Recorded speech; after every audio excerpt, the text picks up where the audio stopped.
Dans cette capsule, je vais vous indiquer comment modifier un poste. Donc, on va prendre ici le poste numéro 184-72 qui est un poste de 31 heures. On va aller indiquer dans l'état que nous désirons le modifier. Plusieurs options s'offrent à nous. Nous pouvons donc augmenter ou diminuer les heures, modifier uniquement l'horaire sans toucher au nombre d'heures, modifier la structure budgétaire, modifier uniquement la description de tâches, modifier le caractère du poste, le secteur d'activité ou tout simplement la date de fin. Pour l'exemple ici, je vais augmenter les heures du poste. Le système cochera donc automatiquement modification de la structure budgétaire étant donné qu'une augmentation du nombre d'heures change la structure budgétaire et évidemment la description de tâches. Je vais donc devoir indiquer la raison pour laquelle j'augmente les heures de mon poste. Et je vais enregistrer les changements.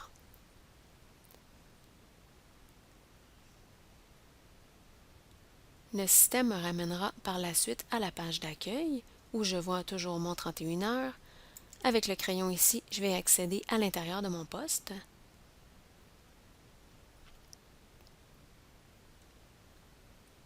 Je me réfère en haut à droite au niveau du statut et je vois qu'il reste l'horaire à modifier étant donné que j'ai indiqué qu'il y avait une modification au niveau du nombre d'heures. Donc ici, je vais jeter à la corbeille l'ancien horaire.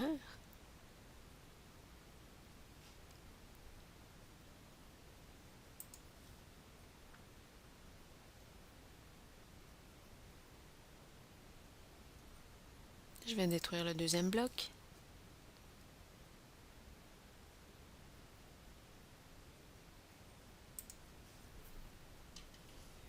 Et je vais refaire un nouvel horaire avec le nombre d'heures désiré. Je vais cliquer sur le plus pour ajouter ce bloc d'heures.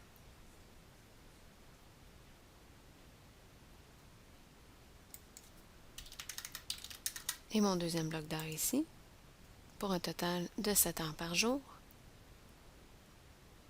que je vais par la suite dupliquer du lundi au vendredi en cliquant ici sur les deux feuilles et en allant sélectionner les journées désirées.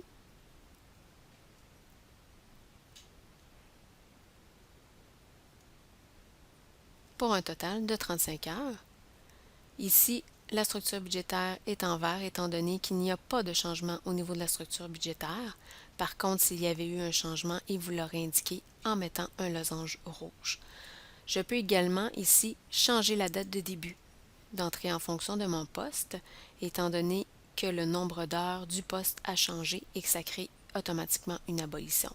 Donc, je peux aller changer la date de début et aller changer également ma description de tâche s'il y a lieu. Par la suite, je peux retourner directement à la page précédente en cliquant ici et je pourrais également restaurer le poste, advenant le cas où je me serais rendu compte qu'il y avait eu une erreur. Je vois donc ici mon poste initial qui était de 31 heures, qui est maintenant un poste de 35 heures.